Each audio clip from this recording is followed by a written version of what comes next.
पहला नियम, बहुत सरल नियम दे रहा हूं, तुम्हें मोक्ष नहीं भेज रहा हूं। तुम मनुष्य बने हो रे, अच्छी जिंदगी जियो, ठाठ से जियो, जितनी उम्र मिली है पूरे जियो। मत आओ मंदिर, मत आओ मंदिर, मत सुनो प्रवचन, मत माला फेरो, मत कोई भगवान का नाम भी मत लो, कुछ जरूरत नहीं, चलो छूट देता हूं। और कितना कंसेशन दूं, मंदिर नहीं आना मत। महाराज मैं महाराज को नहीं मानूंगा, मत मानो। मैं कोई धर्म नहीं करूंगा, मत करो। मैं कोई त्याग नहीं करूंगा, मत करो। बस जो तुम्हें स्वयं के लिए हानिकारक है। तुम्हें अपनी जिंदगी से तो प्यार है कि नहीं? अब जब जिंदगी से उब गए हो तो जाके मरो, फिर हमें क्या सेल पास खाओ। जिंदगी से यदि उब गए हो तो उसके लिए तो कोई उपदेश है नहीं, लेकिन थोड़ा भी तुम्हें अपनी जिंदगी से प्यार है तो आज लिस्ट बनाना, हमारी जिंदगी में ऐसे क्या कार्य हैं जो हमारे खुद के लिए हानिकारक हैं, किसी से कुछ नहीं। बस वहीं पर 2 लाइन खींचना और संकल्प कर लेना, आज के बाद मैं ये कार्य नहीं करूंगा।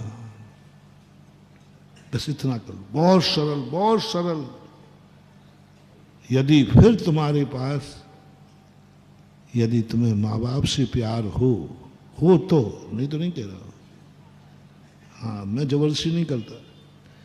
यदि माँ बाप से प्यार है और गर्व है कि हमें ऐसे माँ बाप मिले, तो हम वो कोई कार्य नहीं करेंगे जिससे माँ बाप की इज्जत धूल में मिल जाए। वो कार्य नहीं करेंगे जिससे माँ बाप को दुख हो जाए। वो कार्य नहीं करेंगे कि माँ बाप को, हमें माँ बाप की बद्दुआ मिल जाए। दुश्मन की बद्दुआ की बात कही नहीं, माँ बाप बद्दुआ दे दें कि कहाँ का पैदा हुआ, ना होता तो अच्छा था, ये बद्दुआ नहीं लेना। और स्पष्ट कहना मैं नहीं करूँगा ये, क्योंकि ये कार्य मेरे कुल के विरुद्ध है। यदि जाति से प्यार हो, गर्व हो कि मैं जैन हूँ, तो नियम करो, मैं नहीं करूँगा। कर सकता हूँ लेकिन मेरे जाति के विरुद्ध है। अब यदि तुम्हें प्यार हो, तुम्हें ऐसा प्यार हो धर्म से, तो मैं नहीं करूँगा धर्म के विरुद्ध, मैं नहीं करूँगा मेरे गुरु के विरुद्ध है। मेरे गुरु ने मना किया है, मैं सब कर सकता हूँ, मेरी करने की इच्छा है। सिद्धि बता रहा हूँ, आशीर्वाद फलेगा, कैसे नहीं फलेगा? तुमने कभी बलिदान किया? ये कार्य मैं कर सकता हूँ, करने की इच्छा है, लेकिन नहीं करूँगा क्योंकि मेरे गुरु ने मना किया है। बस इतना सा, गुरु के खातिर, तुम्हारे खातिर नहीं। मेरे गुरु पसंद नहीं करते इसलिए मैं नहीं करूँगा। मैं मर सकता हूँ लेकिन मैं गुरु के विरुद्ध कोई कार्य नहीं कर सकता हूँ। जैसे ही तुमने ये संकल्प किया, गुरु का आशीर्वाद तुम्हें सिद्ध होना शुरू हो जाएगा। फिर तुम कहीं भी होगे, नाम काफी है। उस गुरु का नाम लो जिस गुरु के लिए गुरु ने मना कर दिया, अब नहीं हो सकता, बात खत्म है ना, कह दिया ना। तो क्या तुम करने में समर्थ नहीं हो? क्या तुम्हारे पास पैसा नहीं है? क्या तुम कर नहीं सकते? बोले सब पैदा। क्या इच्छा नहीं है? है, इच्छा भी है, करने का मन भी है, लेकिन मैं नहीं करूँगा क्योंकि मेरे गुरु को पसंद, मेरे गुरु ने मना किया है। ये बात तुम्हारे दिमाग में आएगी, जाओ तुम दुनिया जंगल में भी रहोगे, गुरु की जरूरत नहीं, गुरु का नाम ले लेना, तुम्हारा काम हो जाएगा। बिना माला फेरने की कह रहा हूं, कोई जाप नहीं, कोई सिद्धि नहीं, कुछ नहीं, गुरु सिद्ध हो गया।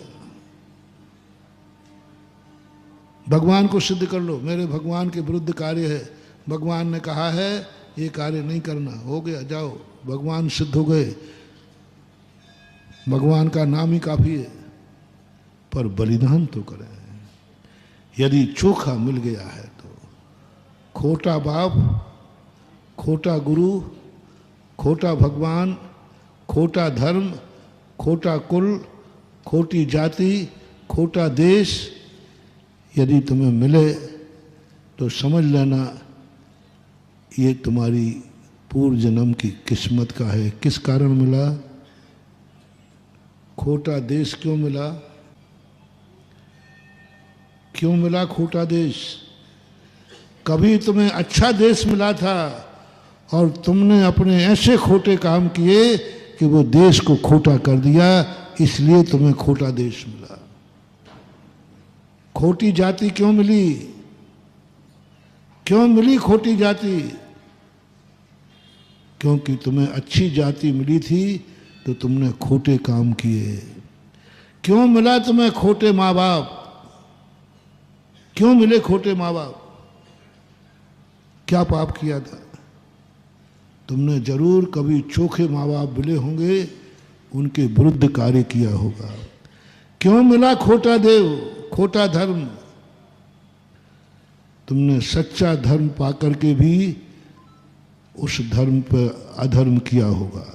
सच्चा धर्म पाकर के खोटे देव मिले थे तुम्हें, उनका तुमने अनादर किया, देव दर्शन नहीं किया। खोटे देव मिले थे तुम्हें, लेकिन खोटे देव पाकर के भी तुमने उनकी कभी मर्यादा नहीं रखी।